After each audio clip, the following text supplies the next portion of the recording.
So unit of charge நம்ம already பார்த்துருந்தோம் ஓகேங்களா. இருந்தாலும் நம்ம இங்கே அப்படியே ரிவிஷன் பண்ணிவிட்டு சில வேல்யூஸ்லாம் நம்ம பார்க்க போகிறோம் இதில்.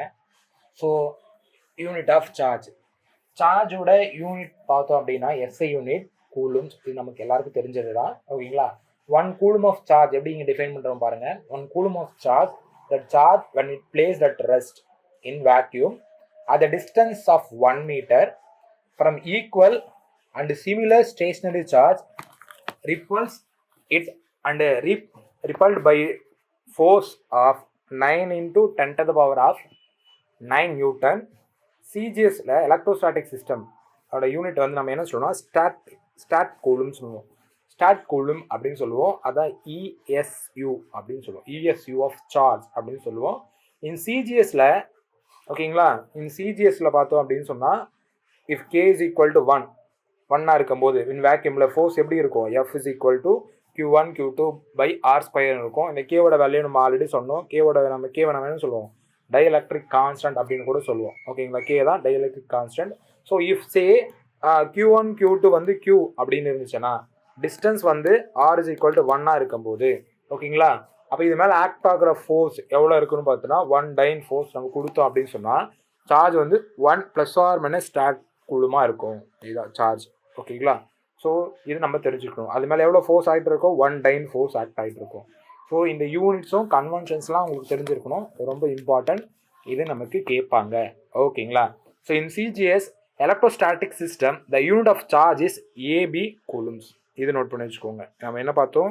எஸ்ஐ யூனிட்ல பார்த்தோம் கூலும்ஸ், சிஜிஎஸ்ல ஏபி கூலும்ஸ் இல்லை ஸ்டாட் கூலும்ஸ் அப்படின்னு சொல்லுவோம். ஆர் இஎம்யூ என்னன்னு சொல்லுவோம்? இஎம்யூ அப்படின்னு சொல்லுவோம்.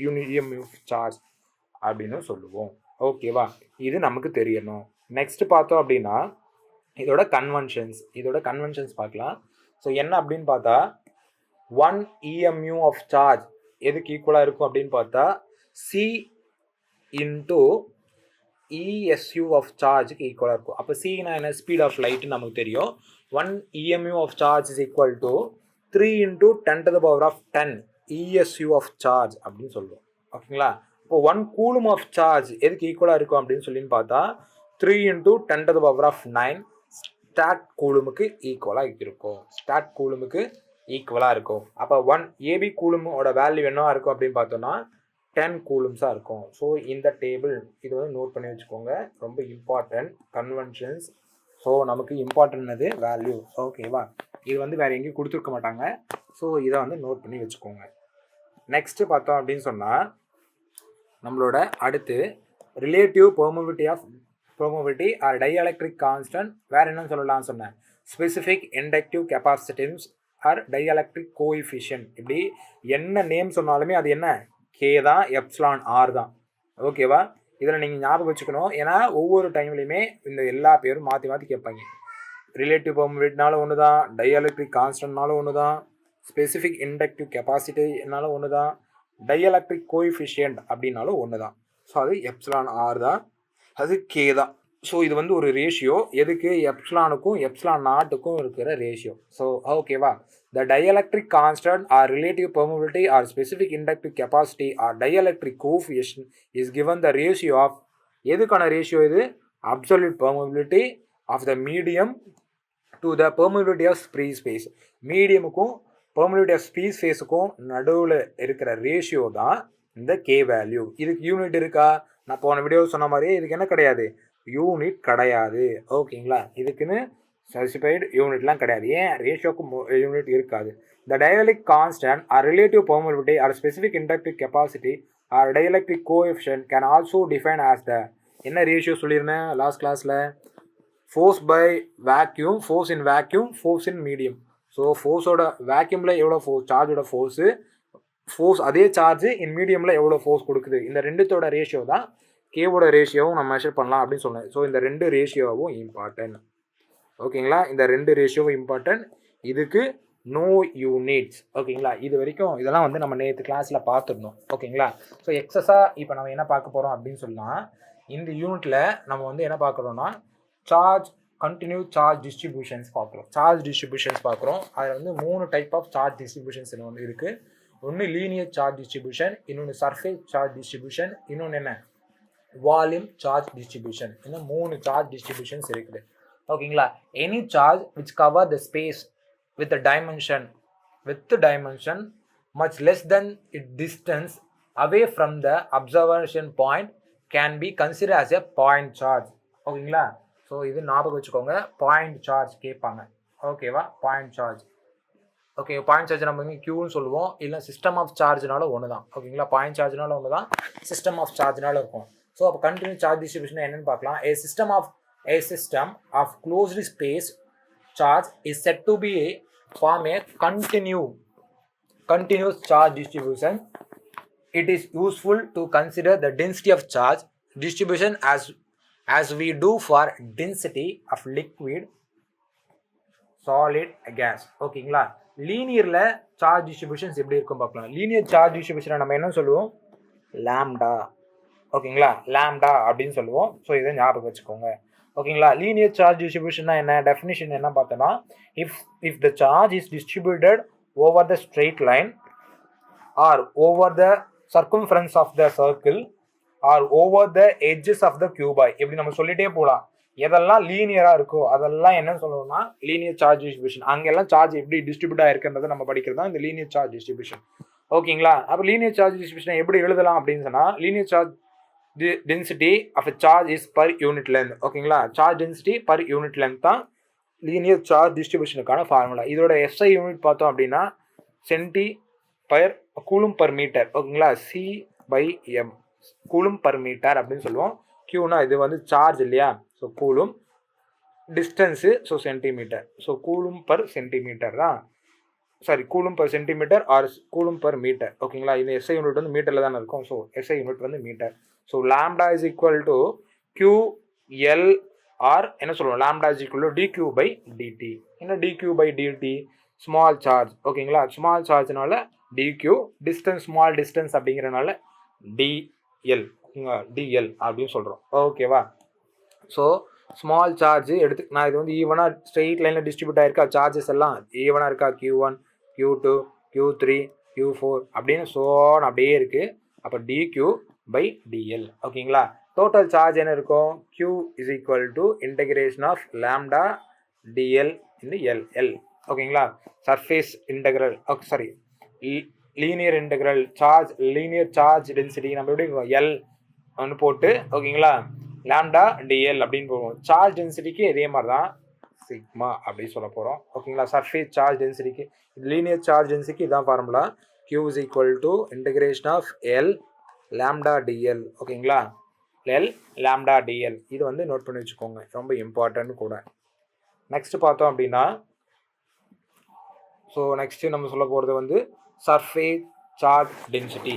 சர்ஃபேஸ் சார்ஜ் டென்சிட்டி அப்படிங்கிறது என்ன அப்படின்னா, if the charge is distributed over the surface area, then the distribution is called surface charge distribution.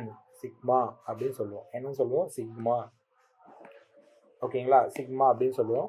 So இது இம்பார்ட்டன்ட்.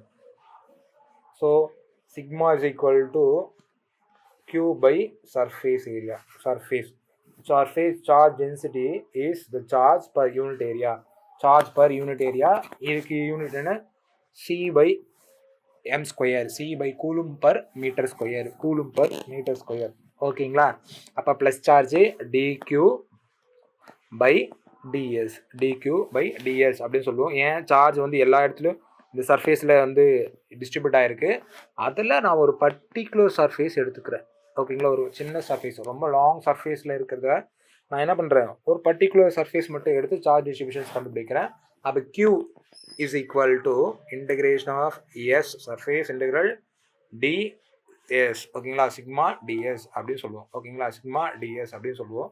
ஸோ நெக்ஸ்ட் பார்த்தோம் அப்படின்னா வால்யூம். நெக்ஸ்ட் என்னன்னா, அடுத்து நம்ம பார்க்க போகிறது வால்யூம் சார்ஜ் டென்சிட்டி, ரோ அப்படின்னு சொல்லுவோம். என்னன்னு சொல்லுவோம்? ரோ அப்படின்னு சொல்லுவோம். Row. If the charge is distributed over the volume, then the distance is called, then distribution is called volume charge distribution. என்ன distribution சொல்லுவோம்?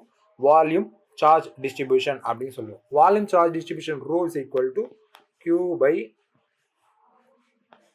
ஓகேங்களா? tau அப்படின்னு சொல்லுவோம். Rho is equal to dQ/dτ. ஓகேங்களா, வால்யூம் இல்லையா. ஸோ என்டையர் வால்யூமில் சார்ஜ் வந்து எப்படியே இருக்குது, டிஸ்ட்ரிபியூட் ஆகிருக்கு. ஸோ எல்லா சார்ஜையும் நான் கனெக்ட் பண்ணி அதில் ஒரு பர்டிகுலர் ஏரியா மட்டும் நான் என்ன எடுக்க போகிறேன், சார்ஜ் டிஸ்ட்ரிபியூஷன் கண்டுபிடிக்க போகிறேன். ஓகேங்களா, dq/d tau. ஸோ இதுதான் q is equal to tau integration of rho d tau. ஓகேங்களா, நம்ம 3 பார்த்தோம். ஸோ லீனியர் சார்ஜ் டிஸ்ட்ரிபியூஷன் பார்த்தோம், வால்யூம் சார்ஜ் டிஸ்ட்ரிபியூஷன் பார்த்தோம், சர்ஃபேஸ் சார்ஜ் டிஸ்ட்ரிபியூஷன்ஸ் பார்த்தோம். ஓகேங்களா, டிஸ்ட்ரிபியூஷன் டென்சிட்டி பார்த்தோம். ஓகேங்களா, இதுதான் இந்த யூனிட்டோட பேசிக்கோட கடைசி. ஓகேங்களா, ஸோ இது பார்த்து முடிச்சிட்டோம். ஸோ நெக்ஸ்ட் பார்த்தோம் அப்படின்னா நம்ம என்ன பார்க்க போகிறோம் அப்படின்னு சொன்னால் இதோட ப்ராக்டிஸ் கொஷின்ஸ் பார்க்கலாம். Coulomb's law state that the electrostatic force between 2 point charge is என்னன்னு சொல்லுவோம், 2 பாயிண்ட் டிஸ்டன்ஸ் என்ன சொல்லுவோம், directly proportional to the product of the charge. என்ன சொல்ல போகிறோம், directly proportional to the product of the charge. Directly proportional sum of சார்ஜா, கண்டிப்பாக கிடையாது. இன்வெர்ஸ்லி ப்ரொபோர்ஷனல் டு த சார்ஜா, கிடையாது. இண்டிபெண்ட் ஆஃப் டிஸ்டன்ஸா, கிடையாது. ஸோ நமக்கு இருக்கிற ஒரே இது என்ன, directly proportional to the product of the charge. இது மட்டும்தான் கரெக்ட் ஆப்ஷன்ஸ். ஓகேவா, ஸோ ஓகேவா, புரிஞ்சிருக்கும்னு நினைக்கிறேன். So next 2 charges of the same sign. ஓகேங்களா, 2 சார்ஜ் சேம் சைனாக இருக்குது. ஓகேங்களா, sign the force between them என்னவா இருக்கும், ரெண்டுமே சேம் சைன். அப்போ அட்ராக்ட் ஆகுமா, இல்லை ரிப்பல் ஆகுமா, இல்லை ஜீரோவாக இருக்குமா, இல்லை டிபெண்ட்ஸ் ஆன் த மீடியமாக இருக்குமா, என்ன ஆகும், 2 சேம் சார்ஜஸ் அப்படின்னாலே ரிப்பல் தான் ஆகும். ஓகேங்களா, 2 சேம் சார்ஜ் அப்படின்னு சொன்னாலே நமக்கு என்ன நடக்கும், ரிப்பல்ஷன் தான் நடக்கும். ஸோ இது நம்ம தெரிஞ்சுக்க வேண்டியது, ரிப்பல்ஷன் நடக்கும். ஸோ ஓகேவா, next coulomb constant K in vacuum. கேவோட வேல்யூ இன் வேக்யூமில் எவ்வளோ இருக்கும், 9 × 10⁻⁹ newton metre square per coulomb square. Newton metre square per coulomb square. ஓகேங்களா, இது நம்ம தெரிஞ்சுக்க வேணும். 1.6 × 10⁻⁻19 என்ன சார்ஜோட வேல்யூ, 8.854 என்ன இன்டூ 10⁻⁻12 என்ன நோட் பண்ணுவீங்க. இது என்ன சொன்னோன்னு பாருங்க. ஓகேவா, next 9.9 × 10⁻9 newton metre square coulomb square தான் நம்மளோட இது. ஓகேங்களா, கூலும் கான்ஸ்டன்ட்டோட value, approximate value. So unit of electric charge என்ன, கூலும். இது நமக்கு தெரிஞ்சது தான். நெக்ஸ்ட் பார்த்தோம் அப்படின்னா the vector form of coulomb's law includes என்னெல்லாம் இன்க்ளூட் பண்ணியிருக்கோம், மேக்னிடியூட் ஒன்லியா, direction along with the line joining சார்ஜஸா, perpendicular direction to the line joining சார்ஜஸா, direction along the line joining directions இருக்கும் வெக்டார்ல. ஸோ டைரக்ஷனும் இருக்கும், மேக்னிடியூடும் இருக்கும். when force is vector point along with the line joining of charges. ஓகேவா, இது வரைக்கும் நம்ம பார்த்தோம். ஸோ இந்த யூனிட்ல நம்ம கவர் பண்ணதே இதுதான். ஓகேங்களா, ஃபர்ஸ்ட் இந்த பேசிக் பார்த்தோம். பேசிக் பார்த்துட்டு நேற்று என்னெல்லாம் பார்த்தோம்னு ரிவைஸ் பண்ணோம். ஸோ அப்புறம் சார்ஜ் டிஸ்ட்ரிபியூஷன் பார்த்தோம், சார்ஜ் ஆல்சோ வேல்யூஸ் பார்த்தோம். கரெக்டாக, இதுதான் இந்த வீடியோவோட எண்டு. ஓகேவா, நெக்ஸ்ட் வீடியோவில் பாயிண்ட் சார்ஜஸ் பார்ப்போம். பாயிண்ட் சார்ஜஸ் முடிச்சு அதுக்கடுத்து பாயிண்ட் சார்ஜஸ்க்கு அப்புறமா அடுத்தடுத்த டாபிக்ஸை 1 by 1 பார்ப்போம். ஓகேங்களா, ப்ராக்டிஸ் கொஷின்ஸோடு இருக்கும். ஸோ மிஸ் பண்ணாமல் 1 by 1 வீடியோவாக பார்த்துட்டே வாங்க. சரியா, okay, bye. Future Vision Study Center, 2nd floor, AVK Maruti Plaza, opposite Hotel Lakshmi Prakash, SKS Hospital Road, New Bus Stand, Salem 4. For contact 90420 30163 and web address www.futurevision.ias.com.